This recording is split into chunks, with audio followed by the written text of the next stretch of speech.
Welcome back to the Business Ignite podcast, where we light the fire for business growth and marketing success. Your hosts, Ethan Walker and Samantha Reed, bring you the latest trends, expert insights, and actionable strategies to fuel your business journey. Let's ignite your potential. Welcome back, everyone. Today we're diving into something that's, well, music to my ears. Yeah.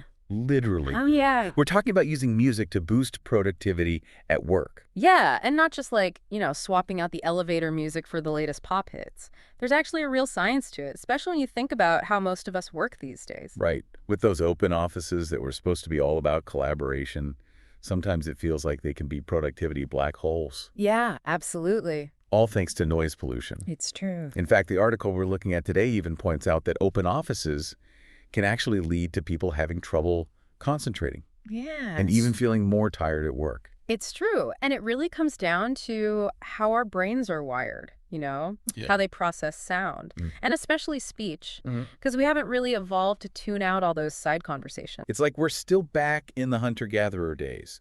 Our brains hyper-aware of every little rustle in the bushes, even when we're trying to focus on something totally different. Like a spreadsheet or something. Exactly. And it's like every time we get pulled into one of those conversations that isn't even relevant to us, our concentration takes a hit. It's so true. We might think we're multitasking, but our brains are actually working overtime. Which probably explains why sometimes you feel more exhausted after a day in a busy office than like after a workout or something. Right. So how do we combat this whole noise problem? How do we reclaim our concentration?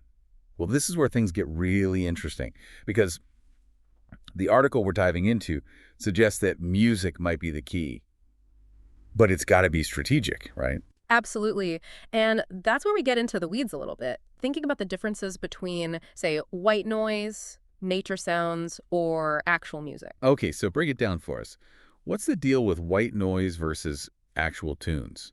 Don't they both just kind of fade into the background after a while? Well, they do and they don't. It's true, they can both create a more consistent listening environment, which can be helpful.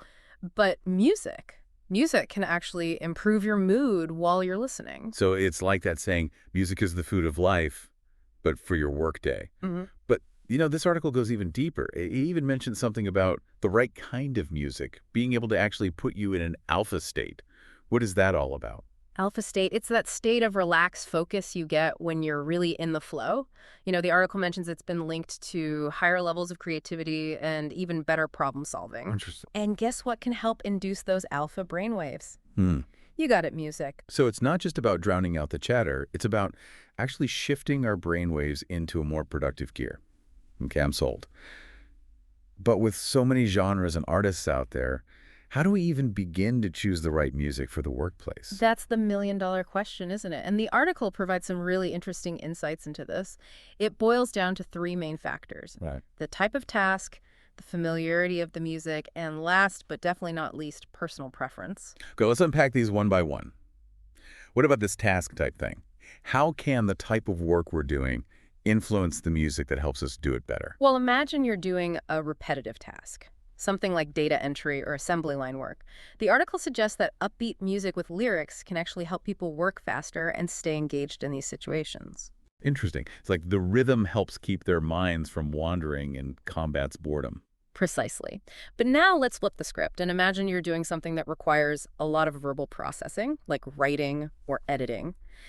In this case, the article suggests going for non-lyrical music. Makes total sense.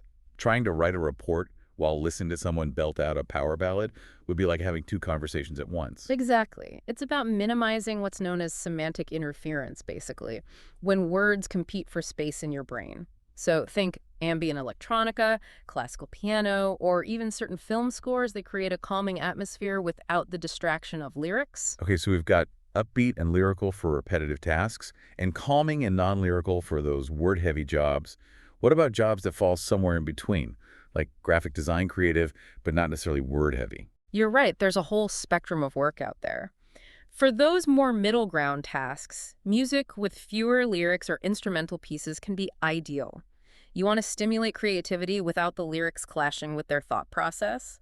Think lo-fi beats, jazz, or even instrumental hip-hop. Okay, so that covers task type. What about familiarity? Does that really matter? It does. You see, when we hear unfamiliar music, our brains can't help but try to figure it out.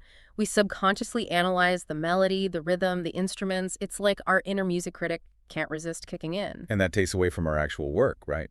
We become music reviewers instead of productivity powerhouses. Exactly. So sticking to tunes that you are generally familiar with can help prevent that unintentional distraction.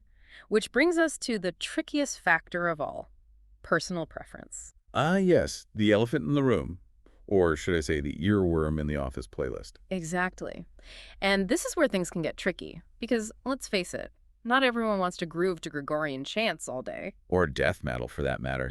Though speaking of extreme music choices, the article did mention lawsuits. Should we be worried about unleashing a legal battle with our office playlists? Okay, maybe hold off on the death metal at high noon. But seriously, the article was highlighting an important point. It's crucial to create a respectful and inclusive environment when it comes to music in the workplace. Makes sense. We don't want anyone feeling like their musical tastes are under attack while they're just trying to get their work done. But what about those situations where it's not about being offensive, but simply having really different tastes? Like, what if I'm a classical connoisseur, but my deskmate is a die-hard heavy metal fan? Ugh, the classic office music standoff.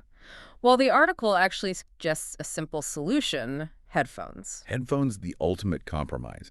It's like having your own personal concert hall while still respecting everyone else's sonic space. So we've covered the problem of noisy offices and the potential for music to not just mask the chaos, but to actually enhance our focus and even boost our mood. But this article focused on productivity. What about using music to enhance other aspects of work?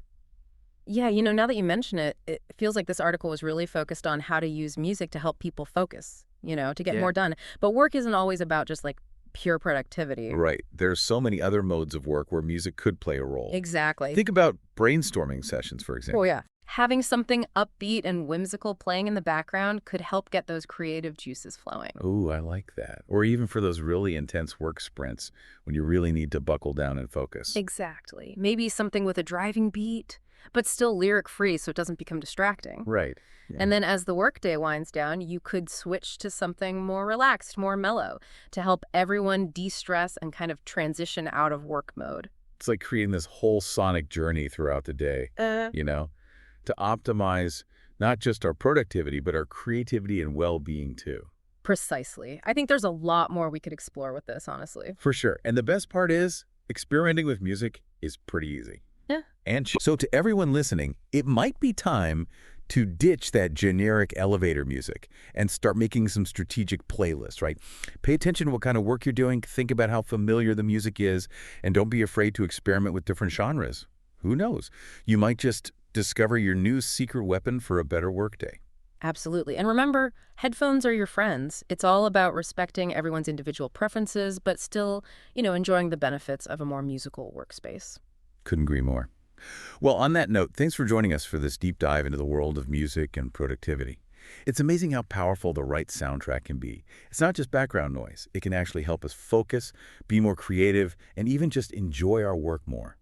Until next time, may your headphones be charged and your playlist be perfectly curated. Thanks for tuning in to the Business Ignite podcast, where we fuel your business growth and marketing success. If you enjoyed today's episode, be sure to rate and review us. It does help others find the show. Don't forget to follow us on social media at Business Ignite Podcast and share this episode with a friend. Keep the fire burning, and remember, your success is just one strategy away. Until next time, stay ignited.